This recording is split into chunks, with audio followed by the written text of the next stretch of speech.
नमस्कार बंधू भगिनींनो, रामकृष्ण बदने या यूट्यूब चॅनलवरती मी आपल्या सर्वांचं मनपूर्वक स्वागत करतो. आज आपण संस्कृतच्या श्लोकाच्या माध्यमातून किंवा सुभाषिताच्या माध्यमातून मूर्खाची 5 लक्षणं या व्हिडिओच्या माध्यमातून पाहणार आहोत. यापूर्वी एक मी सुभाषित आपल्या समोर मांडलं ज्यामध्ये मूर्खाची 10 लक्षणं सांगितली गेली होती. यामध्ये मूर्ख माणूस कोण, तर त्याची 5 लक्षणं या सुभाषितामध्ये किंवा श्लोकामध्ये सांगितली गेलेली आहेत. पहिल्यांदा आपण तो श्लोक जाणून घेऊया आणि त्यानंतर या श्लोकात आलेल्या 5 लक्षणांचा विचार थोडासा विस्तारानं करूया. तर हा जो सुभाषित आहे किंवा श्लोक आहे तो असा आहे, मूर्खस्य पंचचिन्हानि, मूर्खस्य पंचचिन्हानि गर्वो दुर्वचन तथा, गर्वो दुर्वचन तथा क्रोधस्य दृढवादस्य, क्रोधस्य दृढवादस्य परवाक्यस्य अनादरा, परवाक्येष्व अनादरा, परवाक्येष्व अनादरा अशा प्रकारचा हा श्लोक आहे. या श्लोकामध्ये मूर्खाची जी 5 लक्षणं सांगितली त्यामधलं एक एक लक्षण जर आपण पाहिलं तर पहिलं लक्षण आहे की ज्याच्याकडं अधिकचा गर्व आहे, अधिकचा अहंकार आहे, असा माणसाला या सुभाषितामध्ये मूर्ख माणूस म्हटलं गेलेलं आहे. गर्व किंवा अधिकचा अहंकार. मूर्ख माणसाचं दुसरं लक्षण हा श्लोक काय सांगतो तर कठोर वाणी, म्हणजे काळजाला लागेल अशा पद्धतीचं बोलणारा, ज्याच्या वाणीमध्ये गोडवा नाही आहे, ज्याच्या वाणीमध्ये कठोरता आहे, असा माणूस देखील हे सुभाषित सांगतं की मूर्ख आहे. कठोर वाणी मी म्हणालो. मूर्ख माणसाचं तिसरं लक्षण या सुभाषितात सांगितलं गेलं ते म्हणजे जो क्रोधी आहे, ज्याला आपण रागिष्ट असं म्हणतो, ज्याला खूप राग येतो, असा माणूस देखील इथे मूर्खच मानला गेलेला आहे. चौथं जे लक्षण सांगितलेलं आहे ते हे की स्वतःच्या मतावर दृढ असणं किंवा हट्टीपणा जास्तीचा करणं. काय करतो तो मूर्ख माणूस हा हट्टी असतो, तो इतरांचं कुणाचं ऐकत नाही, फारच हट्ट करतो. हे चौथं लक्षण मूर्खाचं सांगितलं गेलेलं आहे. आणि 5वं लक्षण जे सांगितलं गेलं ते म्हणजे परवाक्येषु अनादराः. इथं काय म्हटलं, मूर्खस्य पंचचिन्हांनी, मूर्खाचे 5 चिन्ह कसे आहेत तर याबद्दल सुरुवात म्हटलं की मूर्खस्य पंचचिन्हांनी, मूर्खाचे 5 चिन्ह हे आहेत. त्यातलं पहिलं गर्वो, जो गर्विष्ठ आहे, दुर्वचन, जो कठोर बोलतो, क्रोधस्य, जो रागिष्ठ आहे, दृढवादस्य, म्हणजे वाद घालत असतो, स्वतःच्या मतावर ठाम असतो, वाद घालत बसतो. आणि शेवटी 5वं म्हटलंय की परवाक्येष्व नादरः, इतरांच्या वाक्याचा तो अनादर करतो आणि मी म्हणील तेच खरं ही ज्याची भूमिका असते त्याला देखील या ठिकाणी या सुभाषितामध्ये काय म्हटलंय, मूर्ख म्हटलं गेलेलं आहे.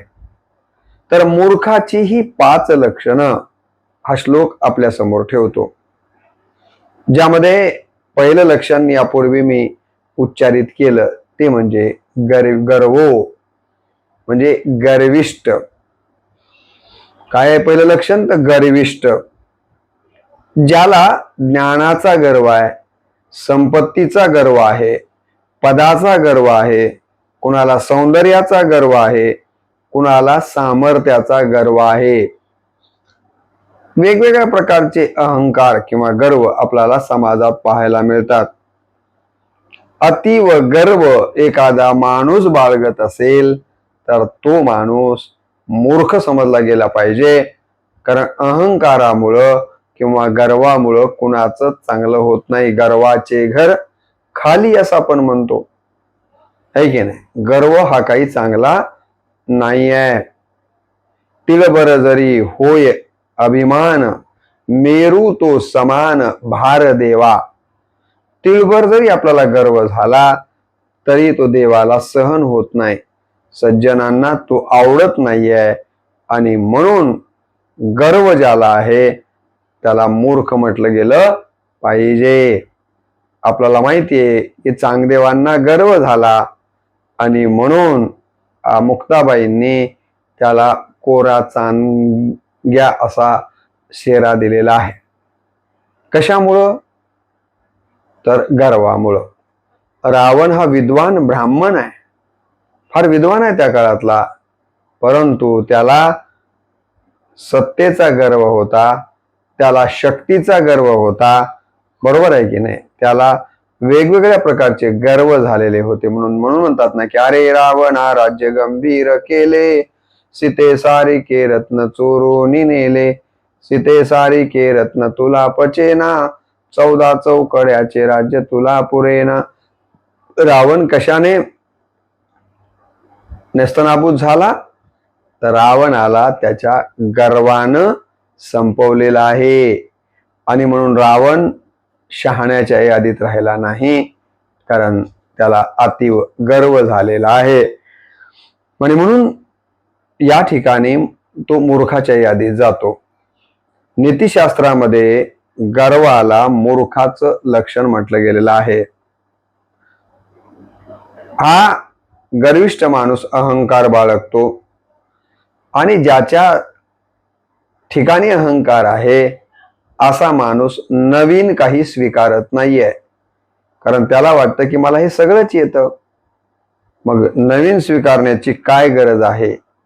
आणि असं म्हणून जेव्हा एखादा माणूस नवीन काही स्वीकारत नाहीये तेव्हा त्याची प्रगती थांबते, प्रगती होत नाहीये. आणि मग तो शहाणा होण्याऐवजी मूर्खत्वाकडे त्याचा प्रवास सुरू होतो. हा जो मूर्ख माणूस असतो, गर्विष्ठ माणूस जो असतो ना, तो अविवेकी असतो. कारण विवेक ज्याच्याकडे आहे तो माणूस गर्व करत नाहीये. गर्व कोण करतो? जो अविवेकी आहे. आणि असा गर्व केल्यानं हा अविवेक आणखीन जास्त वाढतो. हा गर्विष्ठ माणूस इतरांना कमी लेखतो आणि त्यामुळं शहाण्यांच्या यादीतनं तो मूर्खांच्या यादीकडे जातो. ज्ञानी माणूस नम्र असतो. आपल्याकडे म्हणतात ना, विद्या विनयेन शोभते. तर गर्विष्ठ माणूस मात्र प्रत्येक ठिकाणी ताठ असतो. नम्रतेचं महत्व विशद करणारे व्हिडिओ मी टाकलेले आहे. म्हटले ना, नम्र झाला भूता आणि तेने कोंडिले अनंता, महापुरे झाडे जाती ते लवाळे वाचती. म्हणून हा जो गर्विष्ठ असतो तो अहंकारी असतो आणि म्हणून तो अविवेकी बनतो. आणि अविवेकी असणं हे मूर्खाचं लक्षण आहे. आणि म्हणून इथे म्हटलं गेलेलं आहे की मूर्खाच्या लक्षणांच्या मध्ये जर पहिला लक्षण काय असेल तर त्या मूर्खाकडे गर्विष्ठपणा असतो. या ठिकाणी मूर्खाचं दुसरं लक्षण जे सांगितलं गेलेलं आहे ते म्हणजे कठोरवाणी. आपण ज्ञानेश्वर माऊलींची ज्ञानेश्वरी जर वाचली बारकाईनं तर माऊली प्रत्येक ठिकाणी अत्यंत मृदू भाषेचा वापर करतात. ते कुत्र्याला कुत्र म्हणत नाही आहेत, कारण त्यांना वाटतं कुत्र म्हटलं तर त्या कुत्र्याचं मन दुखवेल, म्हणून त्याला ते ग्रामसिंह हा शब्द वापरतात. वनातला सिंह वेगळा आणि गावातला सिंह म्हणजे कोण? कुत्र. तर त्याला बघा आता ही भाषा किती नम्रतेची आहे. किंवा मूर्ख म्हणत नाही आहेत, कारण मूर्ख म्हटलं की कुणाच्या तरी काळजाला लागू शकतं, म्हणून ते एरवी तरी मी मूर्ख याच्यातली जी काही तीव्रता आहे एक हृदयाला लागण्याची ती थोडी कमी करून मूर्ख म्हणण्याऐवजी मूर्खू असं त्याला थोडंसं त्याची तीक्ष्णता कमी करतात. आणि म्हणून शहाणा माणूस जो असतो तो मुखी अमृताची वाणी, त्याची वाणी कशी असते तर मिठास असते त्याच्या बोलण्यामध्ये, आहे की नाही? कशी काय असते त्याच्या बोलण्यामध्ये? अमृताची वाणी असते, खूप गोड बोलतो तो. आणि जो मूर्ख असतो त्याचं बोलणं कसं असतं?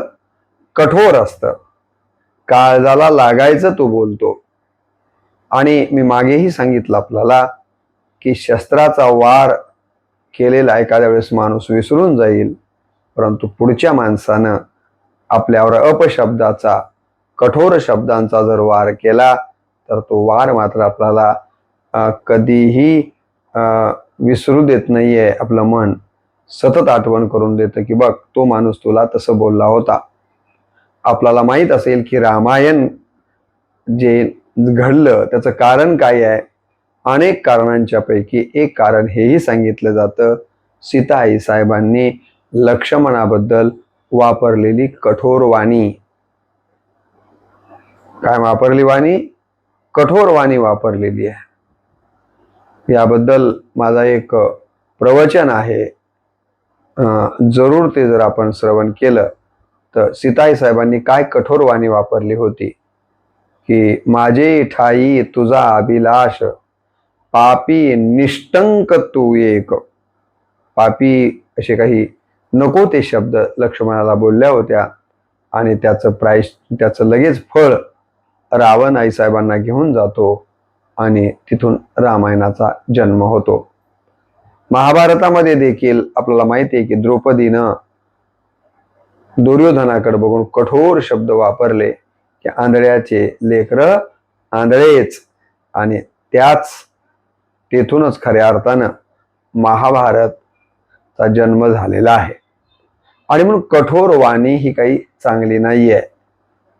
तर कसं आपलं बोलणं असलं पाहिजे? माऊलींच्या एका ओवीवरती मी बोललोय माझ्या रामकृष्ण बदने युट्यूब चॅनलवरती. फार सुंदर ओवी आहे की साच आणि मवाळ, मितुले आणि रसाळ, शब्द जैसे कल्लोळ अमृताचे. साच बोललं पाहिजे, मवाळ बोललं पाहिजे, जे की ऐकल्याच्या नंतर ऐकणाऱ्याच्या कानाला आणि मनाला गोड वाटलं पाहिजे. परंतु मूर्खाचं तसं नसतं. मूर्ख काय करतो? कठोर शब्दांचा वापर करतो, जे शब्द पुढच्याच्या जिव्हारी लागतात, त्याच्या मनाला वेदना देतात आणि त्याच्या शब्दामुळे पुढचा माणूस अपमानित होतो. कारण हा मूर्ख बोलताना अत्यंत उद्धट बोलतो आणि असं बोलणारा जो असतो त्यालाच आपण मूर्ख म्हटलं पाहिजे. हे असे जे काही कठोर शब्द असतात ना, ते आपल्या मनाला जखमा करण्याचं काम करतात. शस्त्राची जखम भरेल, परंतु अशी जखम मात्र कधी भरू शकत नाहीये. आणि त्यामुळं मी आपल्याला सांगितलं की अशा पद्धतीनं मूर्खाचं हे दुसरं लक्षण आपण लक्षात घेतलं पाहिजे. मूर्खाचं जे तिसरं लक्षण सांगितलं गेलेलं आहे ते म्हणजे क्रोधात बोलतो.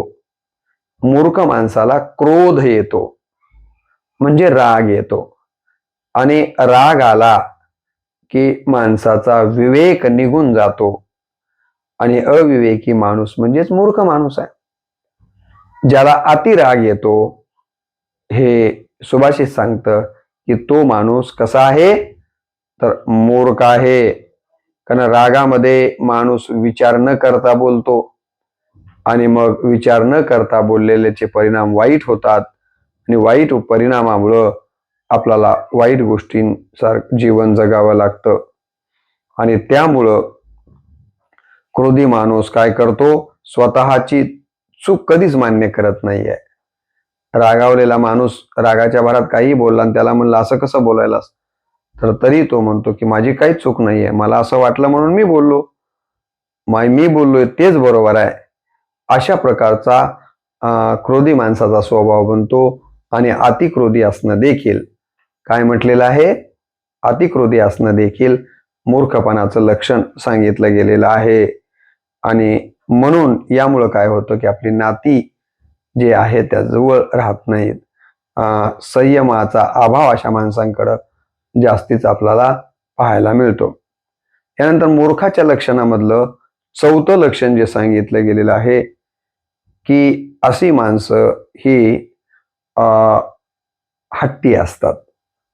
कसे असतात तर हट्टी असतात. पुरावे असतानाही माझं चुकलं असं म्हणत नाहीत. पुरावेमध्ये दिसतंय की तुझं चुकलं म्हणून, तरी परंतु तो हट्टाला पेटतो की नाही माझंच खरं आहे, मी म्हणतो तेच खरं आहे. अहंकारला सत्यापेक्षा श्रेष्ठ मानतो. म्हणजे अहंकारच कुलाला कुरवळत बसतो, हेही आपल्याला इथं दिसेल. त्याचं योग्य मत ऐकण्याची मानसिकता नसते. चूक मान्य करण्याचं धैर्य असा हट्टी माणूस कधीही दाखवताना दिसत नाहीये. नवीन ज्ञान स्वीकारण्याची तयारी देखील त्याच्याकडे नसते. आणि म्हणून वाद मतभेद यामुळं आपले जे काही संबंध आहेत ते संबंध बिघडतात, प्रगती थांबते आणि शिकण्याची देखील दारं बंद होतात. आणि असा माणूस देखील एका अर्थानं मूर्खच आहे असं सुभाषित हे सांगतं. आणि मूर्खाचं पाचवं लक्षण जे सांगितलं गेलेलं आहे ते म्हणजे इतरांचा योग्य मताचा जो अनादर करतो त्याला देखील मूर्ख म्हटलं गेलेलं आहे. इतरांच्या मताचा तो काय करतो? आदर करत नाहीये. इतरांच्या मतांचा तो अनादर करतो. तो म्हणतो मला सर्वच माहिती आहे, मला कोण सांगायची गरज नाहीये. अशा गैरसमजामध्ये राहतो तोही मूर्खच आहे. एखाद्यानं योग्य सल्ला दिला, बाबा असं करू नको म्हणून, तर तो सल्ला ऐकण्याच्या ऐवजी, सल्ला देणाऱ्याचे आभार मानण्याच्या ऐवजी, सल्ला मला देतोस म्हणजे तू माझा अपमान करतोस, मला कळत नाही असं तुला वाटतं का, काही शहाणपणा सांगायची गरज नाहीये, अशा पद्धतीने तो सल्ला देणाऱ्यालाच उलट बोलत राहतो. अनुभवी व्यक्तींचं मार्गदर्शन जीवनामध्ये अत्यंत महत्वाचं असतं, परंतु असा मूर्ख माणूस अनुभवी माणसांचं मार्गदर्शन देखील घेत नाहीये. आणि मग अनुभवी माणसांचं मार्गदर्शन न घेतल्यामुळं त्याच्या हातून पुन्हा पुन्हा चुका घडायला लागतात. आणि पुन्हा पुन्हा चुका घडणं हे शहाणपणाचं लक्षण नाहीये, तर ते मूर्खाचंच लक्षण आहे. आणि यामुळं वाद वाढत जातात.